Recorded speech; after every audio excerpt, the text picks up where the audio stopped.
Today I have Destiny, the streamer, versus Myron Gaines, the Red Pill podcaster, talking about politics, Israel, Palestine, and the Trump administration. I don't want to belabor the intro because we are working on a time crunch. So let's go ahead and get these characters on screen and see what they have to say. Like, regardless of what you feel, Trump is politically retarded. Like, he picks way too many fights. He can't focus on anything. He doesn't know how to get like PR wins. The big issue that I have is that when the left like fights against him, like ICE is important, like a border is important. Having like an actual immigration policy where we know who's in the country, like these are important things. And because it's not so progressive, like he leaves an immigrant, like Trump is so fucking unhinged. Like I see where people are coming from. True. The left loses the battle by saying shit like abolish ICE. True. Okay, guys, we are live. We are at Student Action Summit. We got Destiny and Myron here today. Have a little friendly conversation. Oh, yeah, man. Good to see you, bro. Hey, good to see you. It's been a while. Aww. Myron's been accused of using his platform in order to recruit girls for sex, and then Steven obviously has his sex porn affair, but they're being very cordial and nice to each other. Isn't that sweet?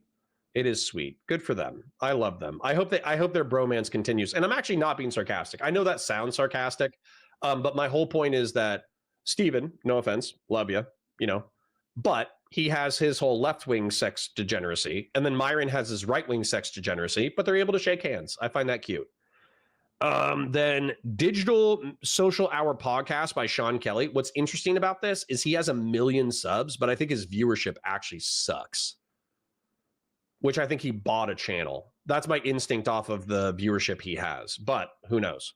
Reunite you guys. I know you guys. I think I'm probably the only conservative that Destiny doesn't hate. Yeah, is that true? That I don't hate? Yeah. I hate a lot of people. It's hard to say. It's hard to keep track of them all these days. So True. We'll see after the debate today if he hates you or not. Israel. This is like what, like our 5th or 6th time now? Yeah. So no, man, we've always been cordial. Let's do Israel Palestine. Let's start off with positions, and then we'll go from there. Okay, you want to give your position first, or what can we be a little bit more specific? I guess the recent, like your position on, I guess, Israel Palestine in general, or should we talk about the recent events or just overall? Yeah, I mean, I guess I could start with my like overall position, and then we can go into specificities. I guess with maybe the last conflict that happened. I mean, there's like big parts of you've got the recent war, whether it's a genocide. You've got is Israel? Do they have a right to exist as like a nation of Jewish people? You've got U.S. and Israel entanglement. Like, where do you want to? Okay, I guess I'll kind of come from the position. I think we should stop all aid to Israel from the United States. My position is I don't think we should be giving them aid. There's. I'm actually okay with that. Like, I think we should still maintain a good relationship with Israel, but giving them $3.8 billion while they're actively talking about ethnic cleansing and they're doing the West Bank settlements. Israel has taken a position effectively saying that if the United States cuts all aid, they're going to do what they want to do regardless. Let them have that position. Okay. You don't need, like, we want you as an ally. We want Israel as an ally. We want to use their intel services. We want to give them military defense tech so they can, test drones and AI and this, that, the other in order to do it. And we also want to be able to buy their highly advanced chips. We want a good relationship with the state of Israel. But if you're going to engage in ethnic cleansing in the West Bank, and if you're going to, settlement in the West Bank, and if you're going to engage in ethnic cleansing in Gaza, we shouldn't be supportive of that. That's my position. I want to be friends with Israel within limits. There's a multitude of reasons for that, but that's my position in general is we should not be giving any more foreign aid to Israel. True. Okay. My position would be, I think that the Middle East region is still probably an important region to have influence over. Okay. True. For purposes of like oil shipment and oil refining and also for trade to the Suez Canal. So I feel like having a lot of influence in that region is important. And if we leave, then we're kind of just giving it up to somebody else. Okay. Good point. True, like China and Russia, which is why I want to maintain a good relationship. These are just both good points so far. Right. I would say with the Suez Canal, we kind of already have that under control because we've basically bribed Egypt by, giving them a lot of aid. Based. To play nice with Israel. And then as far as, maintaining security in the region, we're cool with pretty much everybody else. Saudi Arabia, Qatar, the countries that have some real influence, especially Saudi Arabia. So I would say, I think Israel's hurt us quite a bit in the region versus assist us. I know, people say, oh, well, they're our greatest ally or whatever. I think doesn't have to be Israel. I think there's other Middle Eastern countries that we can work with that wouldn't create as much of a tumultuous situation that we have in the Middle East. Can I have a pen and paper too, if that's cool? Yeah. Yeah, I don't see who would, like you mentioned that we're cool with like Saudi Arabia and other countries and Egypt as well. I think a lot of that is a function of probably Israel's strength. For better or for worse, over the past 6 months, they have managed to fuck up basically every other regional opponent. And I think that even though publicly they have to pay lip service to, chastising Israel over the Palestinian issue, Saudi Arabia and everybody else is happy to watch Iran basically get this shit pushed in. The people in Lebanon aren't big fans of Hezbollah. They're happy to watch their shit get pushed in. Yemen is perpetually fucked, so no one anywhere cares about what's going on there. So I feel like even though right now, obviously we made nice with Egypt and Israel so that they would make nice with each other, if we were to extricate from there and then pull all of our support out, I see like the possibility of like a Russia or a China coming in and then playing nice with them, and then obviously the incentives change dramatically, and I would be worried about losing that influence there. Okay, I see your position. I think going back to you said that Israel being a powerhouse there. I don't think they are as much as you think. It's it's either we destabilize other countries or we bribe them, right? So like with Jordan and Egypt, we pay them quite a bit of money to play nice with Israel, right? Because that saves us money in the long run. Because at least the two countries on their border, on the south and on the west, we don't have to worry about them like invading and attacking them. Obviously, we've got the problems in the north with Lebanon, but I do think a big part of the reason why we have these alliances is really more. Isn't he a former defense contractor? Isn't Myron a former defense contractor? Isn't he former intel? For us to, pay these people off so they don't attack Israel. Whereas like, if Israel wasn't there, we wouldn't have to, be bribing these guys to give them money so that they don't attack Israel. So it's either we destabilize and destroy them or we bribe them with money like we did with Jordan and I mean, to be fair, those we call them Plata or Plomo. Yep, 100%. Dude, this is good so far. bribes. That came after Israel won basically 4 wars against all of these countries. with our aid. Not until 73. Like Israel won 48 basically on their own. They the Suez Crisis in 56 they won on their own. In 67 well, they won. They kind of lost the Suez Canal crisis, though. They kind of got ran out.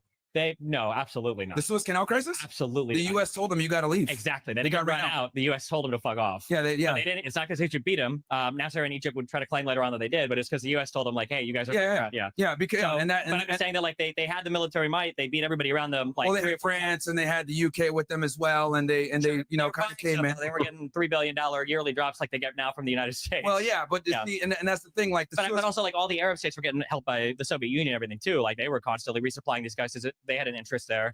Well, so with the Suez Canal crisis, right? Like we obviously this was a better time because back then we didn't really have a side as much, right? Eisenhower told them get the hell out of there, or else there's going to be some serious problems.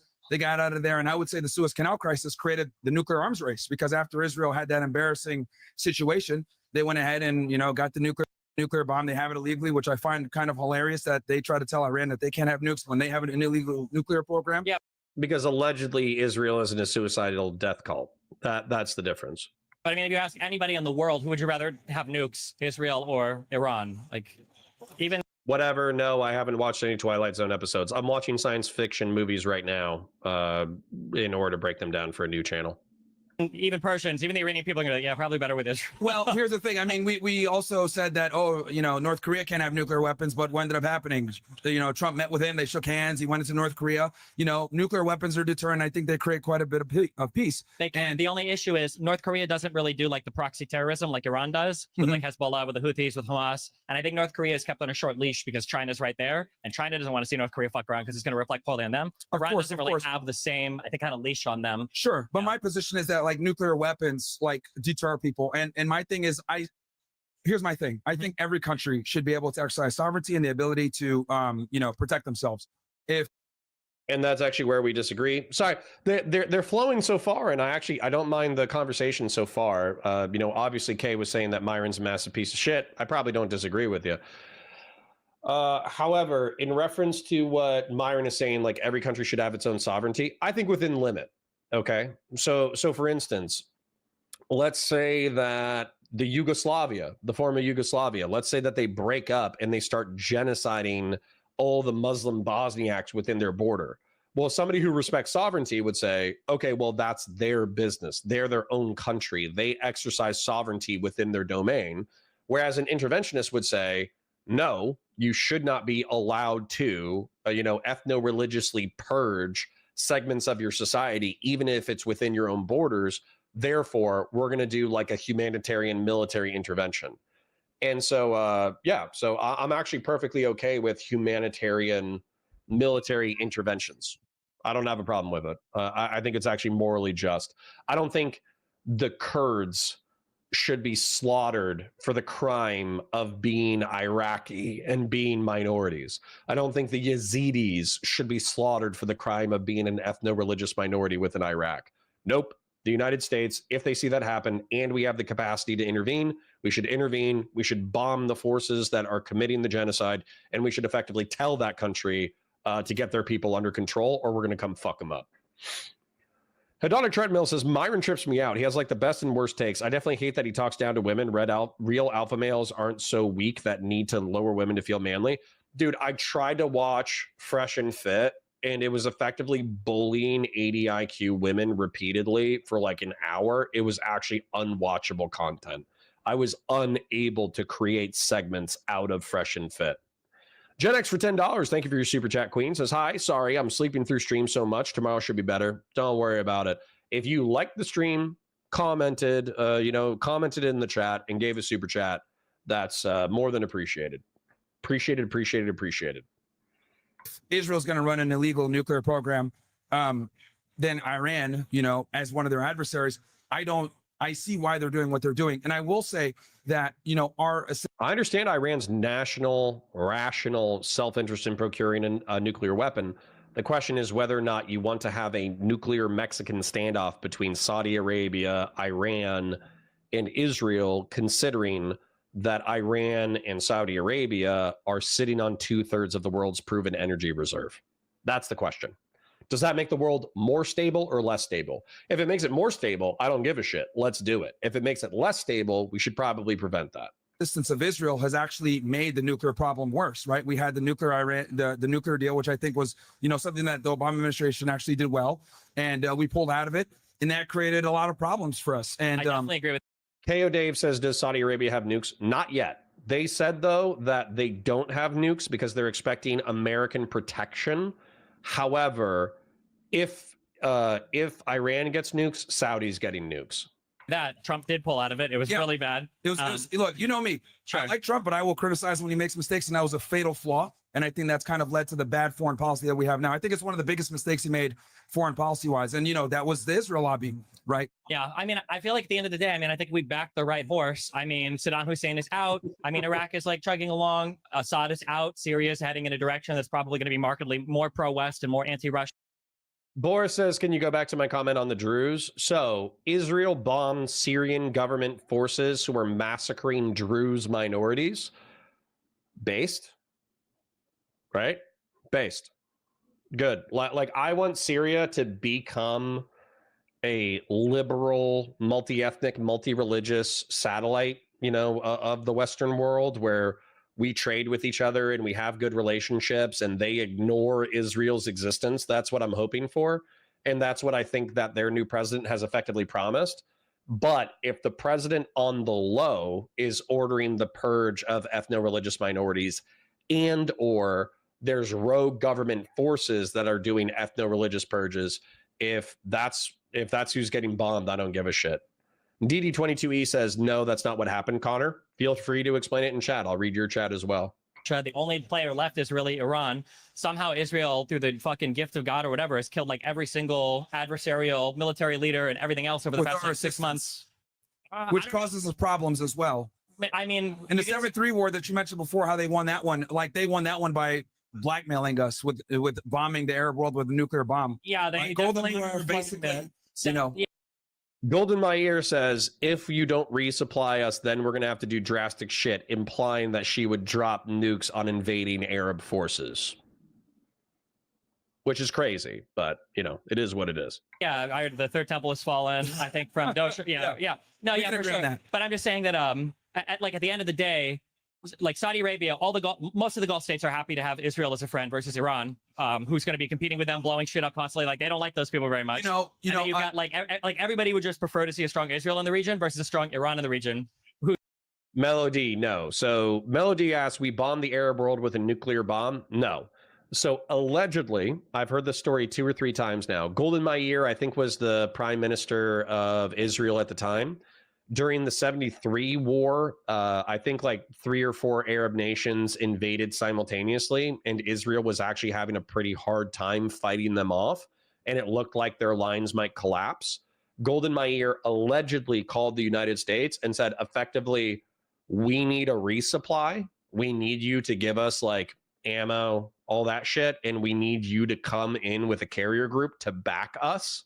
Not necessarily like boots on the ground, but just to say, if this goes too far, the United States will intervene. Because if we lose, I'm gonna drop nukes on invading Arab forces. That was the alleged story.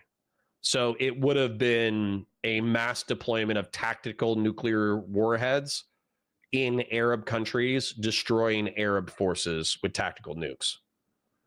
So, yeah. Israel armed Jelani to take out Assad. No, they armed the Druze to fight Jelani. Israel wants endless war and instability in Syria. Gotcha. Is that a terroristic threat? I don't fucking know, bro. It's not illegal. You know, they're a state actor defending the existence of their state. I don't know, bro. I don't know what the laws are.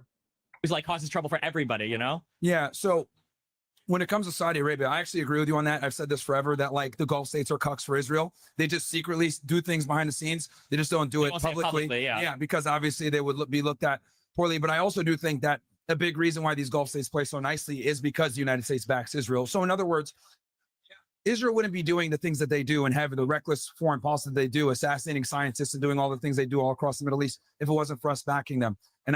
But this was also an intentional policy shift in the 1990s where Israel was saying that they no longer want to concede land for peace with Arab states. The only thing that Arabs understand is force. Therefore, they're going to be proactive with security, and they're going to do all the crazy shit they're currently doing, because effectively they're like a rabid pit bull where if you don't want to get bit, don't fuck with the pit bull. That's like Israel's current geopolitical military stance. I think by us backing them, it's created us quite a bit of problems here where, you know, look, I'm critical of Islam too. I know that you're extremely critical of Islam. I grew up Muslim, and I even say all the time that Islam isn't compatible with the first world country or America. I don't believe that. I don't think I'm not compatible. I think he's sweeping for right wingers who hate Islam right now. I think that's cringe as fuck, but that's okay. Compatible with America. I'm more critical with Islam than I am with Christianity or any other religion. Sure. You're critical of all, but I know that like Islam, you talked about. Well, I don't know if it was you, but I know other people have said that it's not compatible with the first world democracy. Okay, no, probably just me, because I downplay. I don't think religion has much to do with like the Middle Eastern stuff for the past like 50 years. So a lot of people don't like that take. It does play a lot into it. But the point I'm trying to make is that you know, I don't think they hate us because we're Americans, is what I'm trying to get at here. I think, Iran? Well, the Middle East in general, the entire Middle East. Oh, no, they got plenty of good reasons to not like us. Yeah, but yeah, it's because of a lot of our interventionist foreign policy, which is to benefit Israel. So my argument is simply almost every... Also to give us oil. You know, terrorist attack that we've had to endure has been because of our really bad foreign policy to benefit Israel. And I just don't see the benefit there for us as the United States. I mean, we don't see the benefit, but we don't see the detriment if we would have lost there, right? Like, imagine all of those states were hostile to us. What, you know, what would OPEC? I don't think it would be, man. Why not? So I think if we didn't have this like crazy interventionist foreign policy at the benefit of Israel, I don't think they would hate us like that, man. Like you can look at these Gulf states that have money. These other Arab countries would probably been able to have stable like economies, utilize their oil and their other resources, have some money. Crawling Chaos, wrong. So this is one of the things that I don't like. So Crawling Chaos is Destiny versus Myron. Wait, this is Destiny versus a moron who got lucky. I haven't heard anything unintelligent so far. Now, I think Myron creates slop that is bad for humanity. Inviting 80 IQ girls onto a stream to beat the shit out of them rhetorically and make fun of them for being e-whores makes the world a worse place. So I agree with that. And I also think I don't think I've heard his co-host say anything insightful ever. But not only did this dude create a business and make hundreds of thousands, if not millions of dollars off of creating this, beating up on e-whore business, but also I haven't heard anything unintelligent and analytical. Now I've heard him pander. I heard him pander to the far right by saying that Islam is incompatible with the first world or the Western world. And I've heard him pander effectively to anti-Semites, saying that, well, if we didn't have Israel, then we wouldn't have that big of problems in the Middle East and North Africa. But at the same time, pandering to a position you don't like doesn't make you unintelligent. right? Crawling Chaos says, I've seen plenty of Myron saying surface level sweeping crap for years. But yeah, but does that mean that he's unintelligent, or does that mean he's pandering to stupid people? Because you yourself can be intelligent while pandering to stupid people for money. I don't do that because my chat has 3,000 IQ. I pander to smart people. Puzzlehead, because I like smart people. Puzzlehead says, Israel stole our uranium from New Mex in 1963. Kennedy protested and was killed. Every president since then has got the message. Dude, I don't think you have enough evidence to back that shit. Oswald was a fucking pro-Cuban, pro-Soviet, communist LARPing freak. And what was it? Something Anna Paulina Luna, who's a congressperson from Florida, was like, I have the Kennedy bombshell. CIA was involved with Oswald, proof that they lied.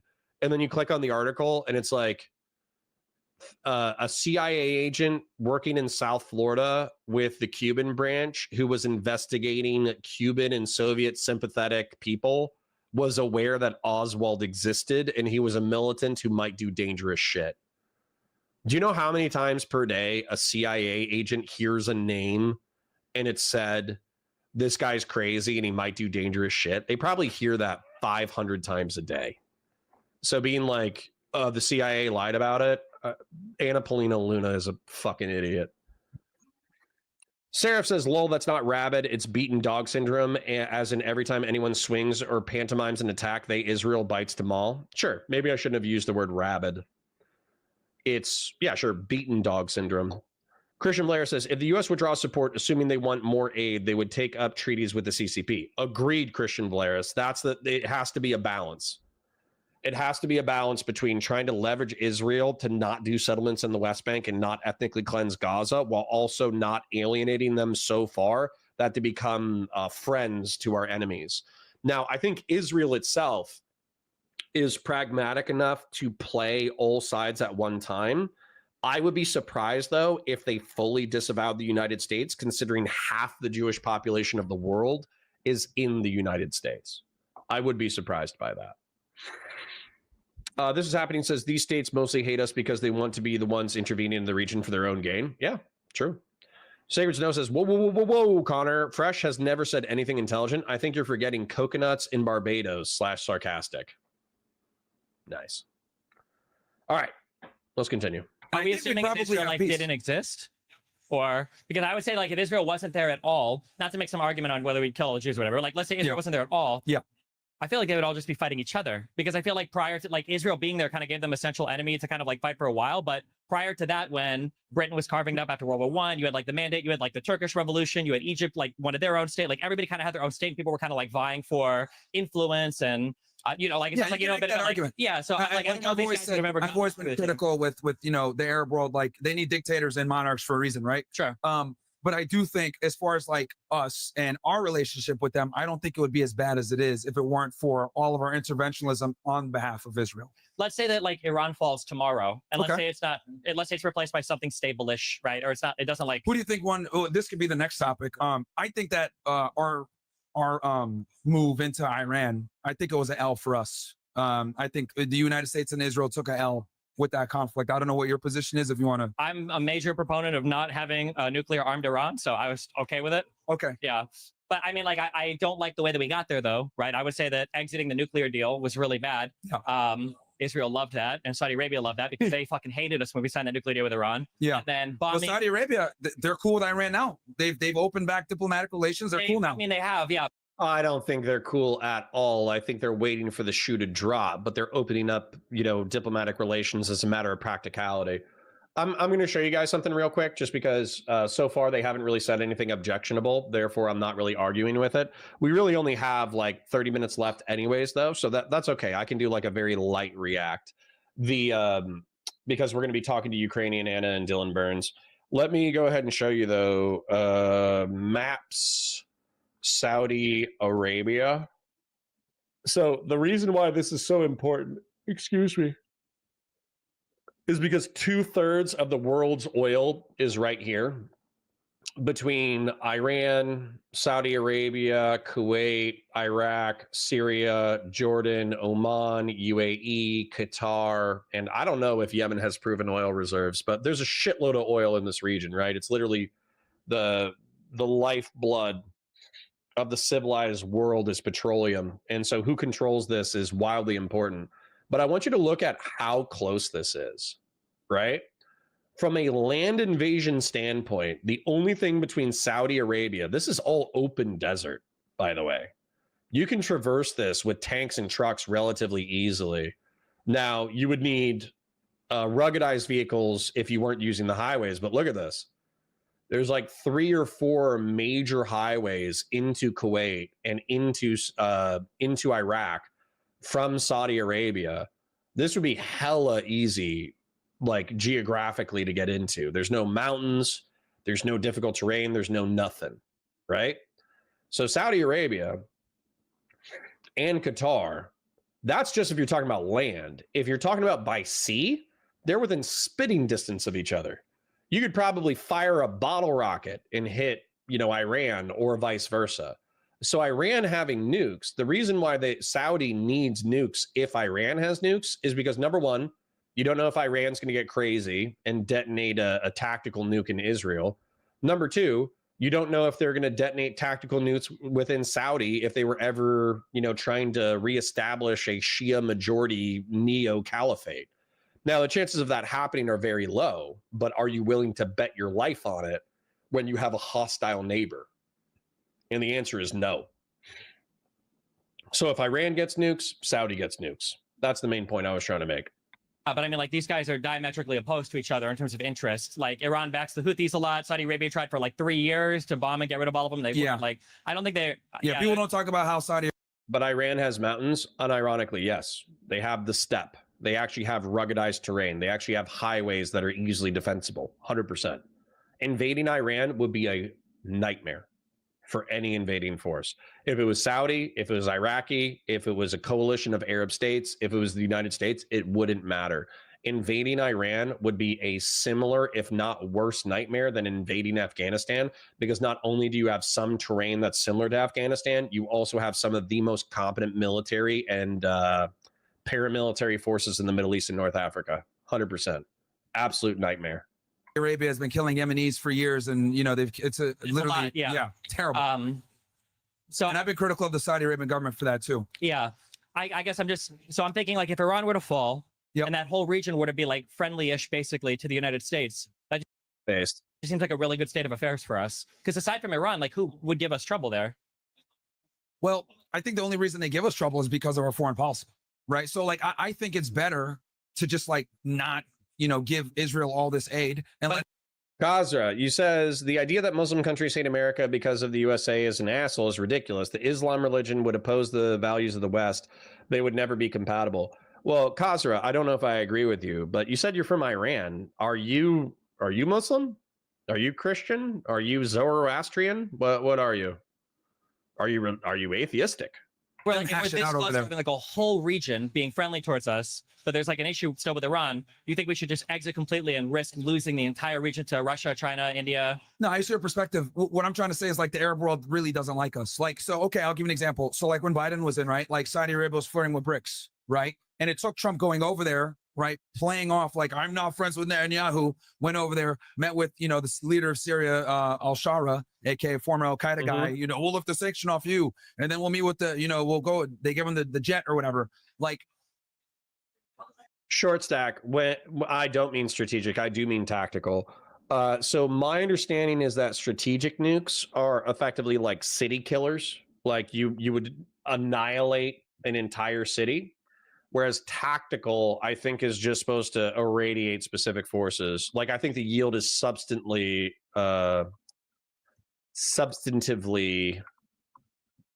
different. Like, I think a tactical nuke you can basically use in order to destroy, like, you can destroy a city with it, obviously.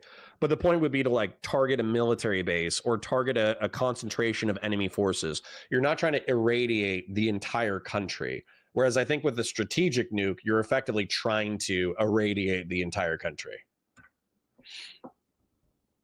Tactical and strategic nuclear weapons differ primarily in their intended use and range. Tactical nuclear weapons are designed for battlefield use with a focus of defeating enemy forces and installations on the front lines. Strategic nuclear weapons, on the other hand, are intended to cripple an enemy's ability to wage war by targeting their infrastructure, military bases, and command centers, often at a great distance. Yeah. So, again, intended use, designed for battlefield use close to friendly forces to win a battle rather than a war.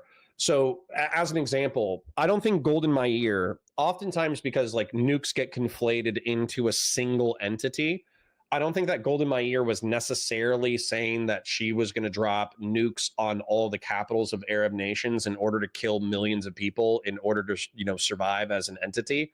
I think she was probably saying that she was going to use tactical nukes in order to annihilate Arab forces to save her country, right? I hope that's what she meant. I don't know. I wasn't there. I wasn't in the room. So the whole point is that tactical nuclear usage, I think, would be more likely than strategic. So just because it doesn't end the world in a giant Holocaust.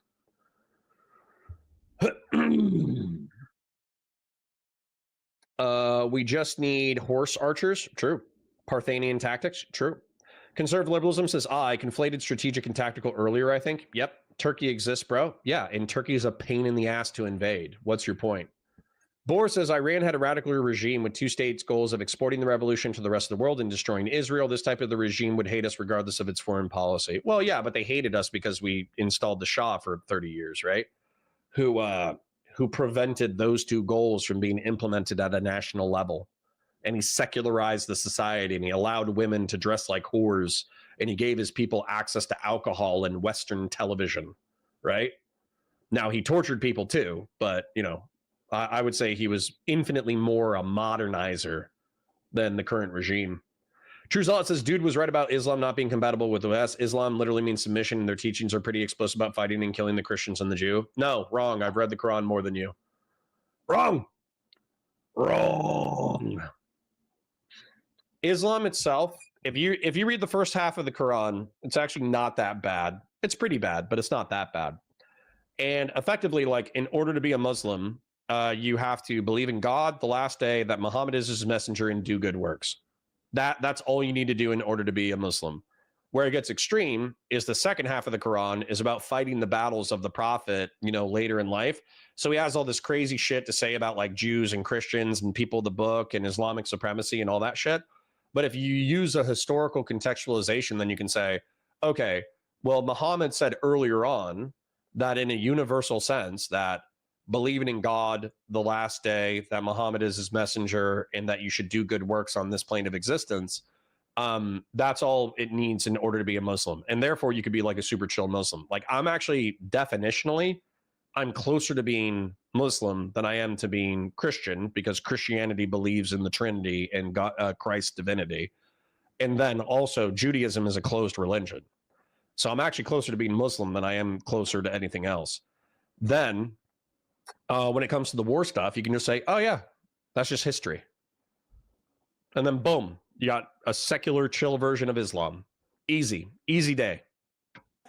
We almost lost Saudi Arabia to BRICS. And my argument, my bottom line is that, like, and I think you would agree with this, Saudi Arabia just does what's best for Saudi Arabia. Like, sure, whatever 4690 says, Cotter, you're wrong. No, you're wrong.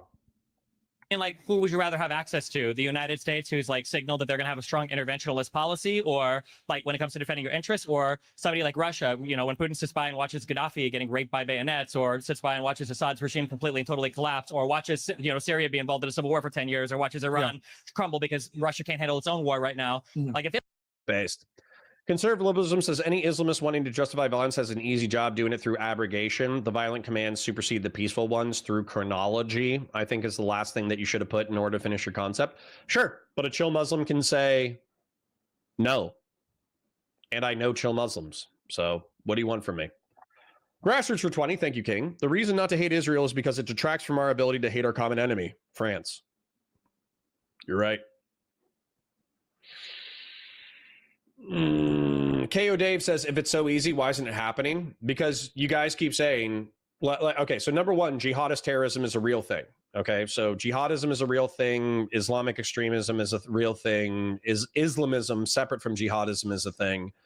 And lots of Muslims prefer theocracy to liberal secular democracy. That's 100% true.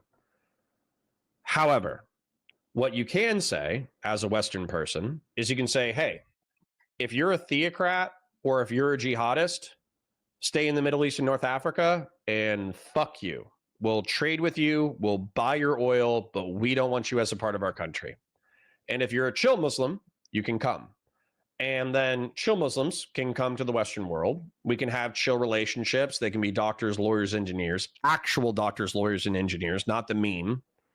They, and then we can have cultural cross interchange over the century, over a few centuries, and then eventually we can normalize our relations. You guys act like if I asked you if we could ever have a good relationship with Germany in 1943, you understand the entire world would say no. They would say that National Socialism is an ideology that's antithetical to the entire rest of the world, and therefore it has to be rooted out, stem and branch, and destroyed and killed. And what's happened in the past century since National Socialism was defeated militarily, but not defeated as an ideology? Germany's become one of our strongest allies. Same thing with Imperial Japan. They kept their emperor. They kept a lot of their governmental structure, and a lot of the people who committed horrific war crimes in World War II were still part of the government after World War II. But what did we do? We started trading with them. We modernized their economy. We had cultural interchanges, and now Japan is some of our best boys. So don't tell me that it's not possible to make friends of your enemies. We were in existential struggles with Germany and Japan, and now they're some of our best friends. Don't tell me it's not possible. True Zealot says Muhammad changed when the Jews and Christians said there's no mention of him in our books. Dude was scorned and changed perspectives. Yeah, sure. But you can just say, that's history. Short Stack Goblin says Connor being confidently wrong about Islam again, based. Fuck you all. Like seriously, fuck you all. I've read the Quran. I've read more history books. I've paid more attention to history. I understand geopolitical stuff. I understand all this shit. You're not saying anything new. None of you in chat who are like, Muslims are bad though. None of you are saying anything new. None of you. I'm right, you're wrong. Conservatism says, I'm not saying chill Muslims don't exist. I just think that through a strict reading of the doctrine, they exist in spite of it because of Christianity is the reverse. Sure. But Christianity, if you were a staunch literalist, you would be an evangelical.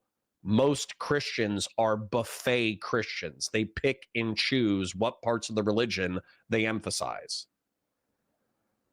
Amber says, the vote on the measure to release the Epstein files was embarrassing for conservatives. All 211 Republicans voted against releasing the files. Every Democrat voted for them to be released. Amber, I think that the argument from Anna Paulina Luna, who once again is an idiot, but Anna Paulina Luna said that the actual vote was to allow Democrats temporary control of the House, and then that would result in the vote for the Epstein files, which is why they voted nay. But yeah, conservative / Republicans sweeping for the Epstein files is so embarrassing and cringe that I'm going to be posting pedophile memes for the next 3 years. I'm going to be calling every MAGA person a pedophile from now on, right? Because you either have been co-opted by pedophiles or you support the pedophiles. I don't support pedophiles. I'm not a Democrat, and right now I'm not MAGA. Whatever 4690 says, how do you sort out the chill ones from those who hide their true nature? Hanging out with them, going to eat dinners, having food with them, eating with them, working with them. DD22E says, Islam can be made friendly to secular government. Turkey did it through massive reforms. Yes, exactly. Who was it? Ataturk was openly hostile to the religion of Islam and did a series of secular reforms. It's possible. Short Stack Goblin says, no, we want them to be chill. Even if they do stay in the Middle East, your solution is not acceptable. Okay, well then create a whole bunch of TV series about Muslim protagonists who have chill versions of Islam and don't partake in the degeneracy of the West, but still do the right thing every day. Like, for instance, who's Miss Marvel? She's such a goofy fucking character because I think her power is literally like having large hands. But this girl, Miss Marvel, I think that she doesn't dress like a slut because she's not a slut. She hangs out with degenerate Western freaks all the time because she's in New York. But she has this power of like big hands and being able to punch people in the face, which is goofy as shit. But she's a Muslim girl and she runs around saving people's lives. So just do this ad nauseum.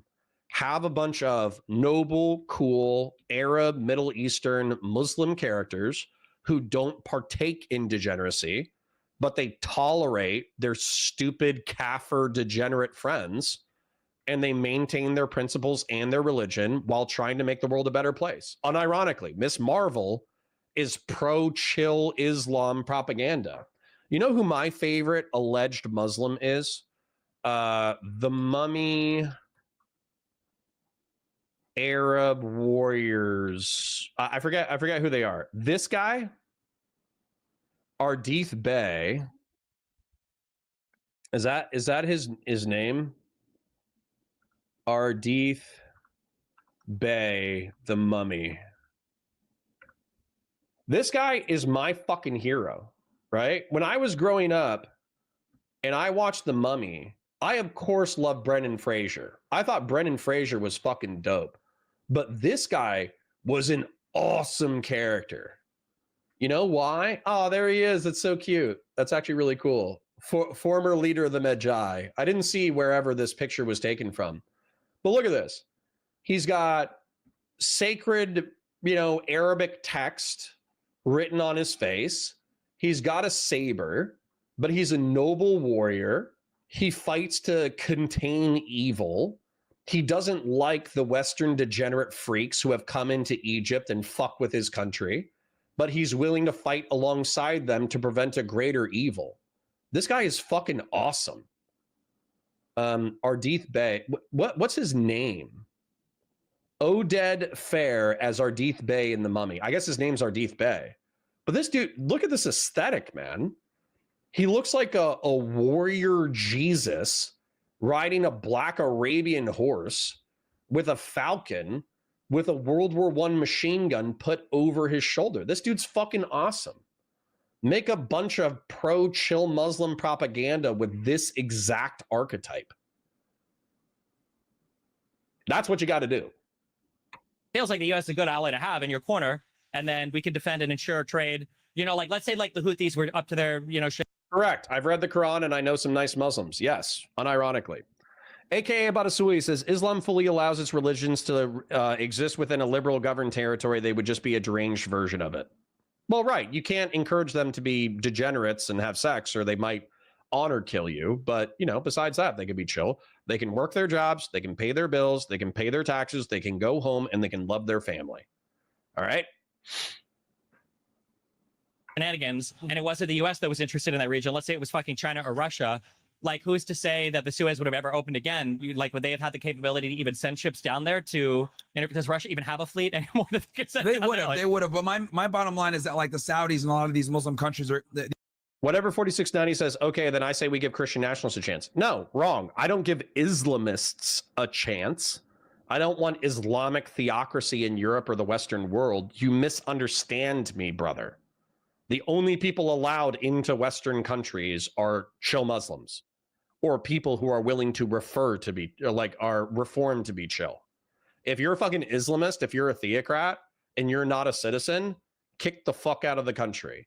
If you're coming to the United States explicitly to spread Islamist ideology or jihadist ideology, kicked out of the fucking country. You misunderstand me. These Arab countries, they already don't like us because of our policy, right? Like, I disagree. I feel like they like us quite a bit. I think they're right. I think that's why most of them, people tried to hype up that Abraham Accord shit. But I think that most countries are like, listen, the fighting shit is gay. Let's just move on and build up and make economies. Yeah, but the Abraham Accords kind of led to all of these problems. It was one of the reasons why we had the altercation that we had. But to go back real quick to the Iran thing, so I think it was a monumental failure. And I'll give you my position real quick, and you can tell me what you think. The reason why I think it was a monumental failure is because unless you affect regime change, everything else was a waste of time. And I would argue that we made them stronger by intervening, because what ended up happening was They survived the assassinations with their generals. They survived the precise attacks. I don't sweep for pedos, then sweeps for Muhammad, an actual pedo. Well, you know, he is a prophet, so you just got to say, like, no, Aisha wasn't 9 years old at the time they consummated their marriage. You got to say, oh, well, actually, people were so obsessed with virginity at the time that Muhammad didn't marry Aisha when she was 6 and consummate the marriage at 9.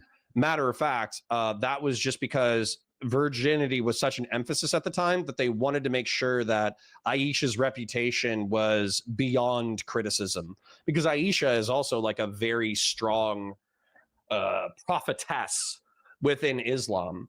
And so you just have to say, no, Muhammad wasn't a pedo. That's a misunderstanding. It's a mistranslation. And then regardless of whether or not Muhammad was actually a pedophile, peace be upon him, you have to just keep up the noble lie so you don't normalize pedophilia.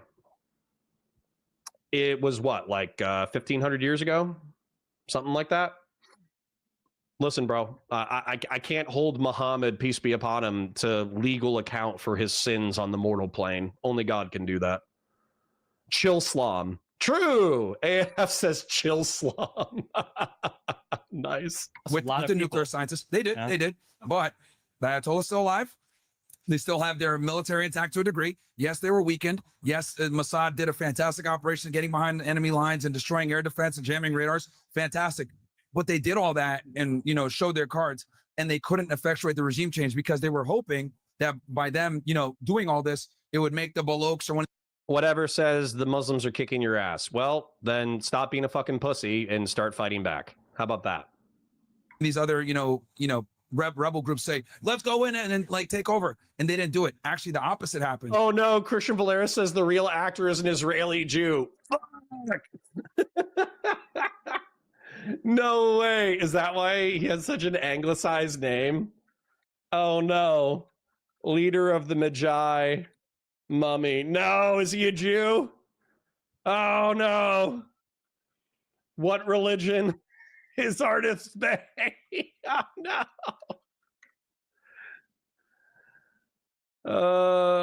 Is portrayed as a Muslim member of the Magi, a group sworn, which means God is with us, suggests a Muslim faith according to the Mummy Wiki. The Magi, including Ardith Bey, are descendants of ancient Egyptian bodyguards in their continued duty to guard Hamunaptra.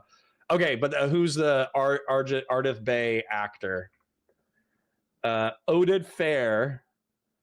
Hold on. So Oded Fair. Oh, his real name is more regional than his character name. That's funny. An Israeli actor. Ah, shit. Stolen valor. Stolen valor. Oded Fair. Shit. Well, the point is that there's plenty of handsome dudes from the Middle East and North Africa who probably look like this, and you could probably find some dudes who are actually Arab Muslim, and they could play those roles. Okay? You don't have to get a Jew cosplaying as a Muslim to do it. That's funny, though. That's really funny. Whoops. Oh, that's funny. Well, okay, hold on. Silver Jacket Man, I got to push against you a little bit, though. So you says, painting Islam with a broad brush is silly. Historically, the Mughal Empire practiced a policy called sul-i-kul, an Arabic term meaning universal peace or peace with all. This policy supported religious tolerance and peaceful coexistence among the diverse religious and cultural groups within the Mughal Empire. Silver Jacket Man, I agree with you that it is possible to be chill Islam and even to govern. But I think it's Timurid dynasty leader. Timur or Tamerlane, I almost guarantee you, did Timur invade the Mughal Empire?